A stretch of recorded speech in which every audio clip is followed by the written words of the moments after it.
What's going on? Long time no see. That's kind of corny, right? But I think the last time I actually made a YouTube upload was the end of March. It was like March 28th or something like that of 23. And then unfortunately some things in life kind of were going on. My wife was in law school, which was great for us and is great for her. But she decided to accelerate her degree, which meant that some of the household duties were going to shift a little bit more in my favor, which I was totally fine with. But then also, as an educator in New York State, I was required to get my master's. I'd started it during COVID or just before COVID, but during COVID, when everything shut down, I never really got back on the train and needed to get that taken care of. So that was important. And then also I switched schools during this time as well. So it was really a matter of weighing where the priority needed to be. And as much as I enjoy making YouTube videos and YouTube content and selling on eBay and going to card shows and everything of that nature, it was just a matter of where we needed to allocate our resources and our time. And the more pertinent things in life were me and her finishing our educational paths and focusing on work. So right now, for about, I guess, 2.5, 3 more weeks, she's still studying for the bar. She takes that at the end of February. So that's super exciting for us and for her as well, because I know she's ready to be done with it. I say that to say this. I can't really make videos while she's studying because her office is literally right next door to me. When I was originally shooting videos, I was downstairs. I was away from everything, and she was already in law school, but she couldn't hear through the walls. These walls are paper thin. It's an older house.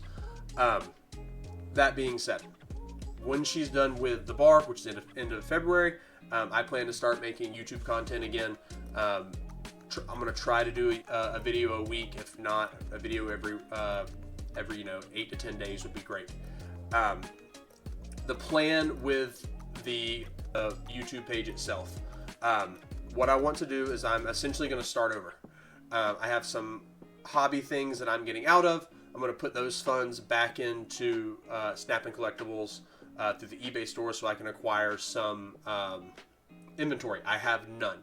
Everything that I bought that you saw in the videos, I have either sold through eBay or during my downtime, I made a big bulk lot and I sold it to somebody on Facebook. So I don't have anything outside of personal items and a couple cards that I've kind of picked up through, ripping retail stuff when I can find it here in New York. Some of that stuff I might send off to get graded with personal money and things like that to kind of help stimulate the page. But ultimately, I want to get back to making content more regularly, get back into this because I had a lot of fun doing it.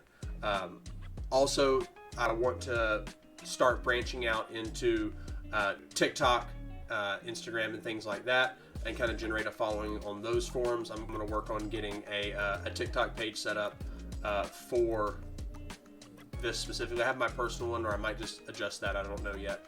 But as soon as I do that, I'll make sure to post those links in, whether it's down below in the information or the video bio, or on a new video whenever I am able to record a new one, right? So that's kind of the plan for the channel brand, if you will. We did really well on the last lot that we purchased, right? I think I had about $200 invested in the original startup with a little bit of personal money sprinkled in.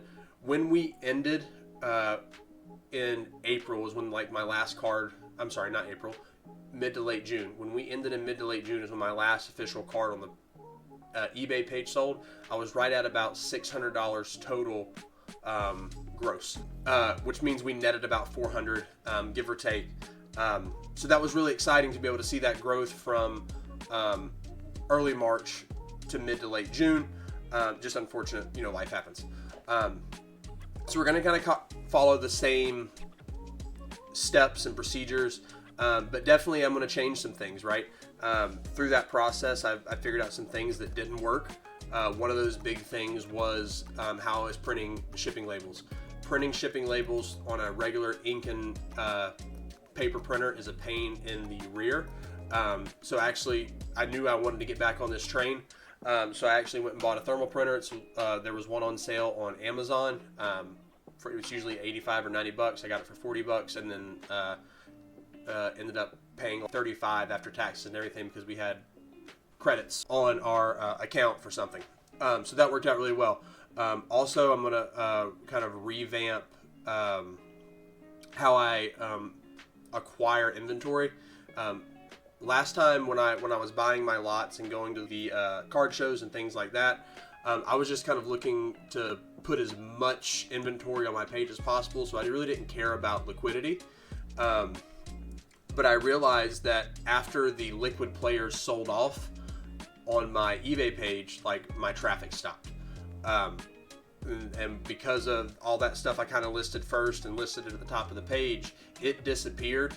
And by mid to late April, we got to a point to where it was no longer a $200 month. It was $65 a month, because a lot of that smaller stuff and less liquid players were just kind of sitting and milling and things like that. But that being said, I want to change how we move towards acquiring inventory. I definitely focus on more liquid players, those names that you tend to see in the media a little more, that draw a little more attention. But with that, I think we're also going to see a change in the price of entry, or cost of entry, should you say, because a lot of times those liquid players have a little bit higher demand on their name, which is fine. I think when we were doing this originally, when we started, we had so many, not necessarily unpopular names, but less liquid names. And that was just eating away at your potential to buy a more liquid individual. So yeah, we're going to make that change. We got a thermal printer. I'm going to look at some other ways to kind of expedite the shipping process, because licking and sticking envelopes is a pain in the rear. So I think I'm going to look into some of those rigid mailers for the plain white envelope eBay method, and then go from there. Another thing that I really want to kind of get into is grading cards.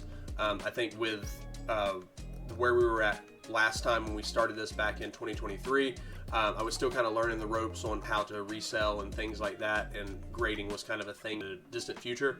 But with the modification to looking at more liquid players and things of that nature, I don't think I'll mind as much sending stuff off to get it graded if it's a quality card and it looks like it can return some kind of profit through that grading process, because then I know on the back end it should sell because it's already a liquid player, and now I've encased it and given it a grade, which 9 times out of 10, as long as it's not a 4 or a very low grade, or I think it's like under an 8, a lot of times you can return a little bit of profit, and that just comes with a little bit of research prior. So I'm super excited for this process to get back going. I had a lot of fun when we originally got into it. I've missed it. I missed it dearly. So I'm looking forward to it. If you stayed this long, thank you so much. I greatly appreciate it. I look forward to seeing all of you in the near future on here. Again, if you haven't yet, hit the like button. That helps me, of course, grow. But then if you want to see how this process kind of grows from here on out, make sure you subscribe, hit the bell icon. That way you know when something comes in, because starting off it's going to be a little inconsistent, and I hate for you to miss something. So thank you so much for watching. I'm really looking forward to this process again. Y'all have a great day. Peace.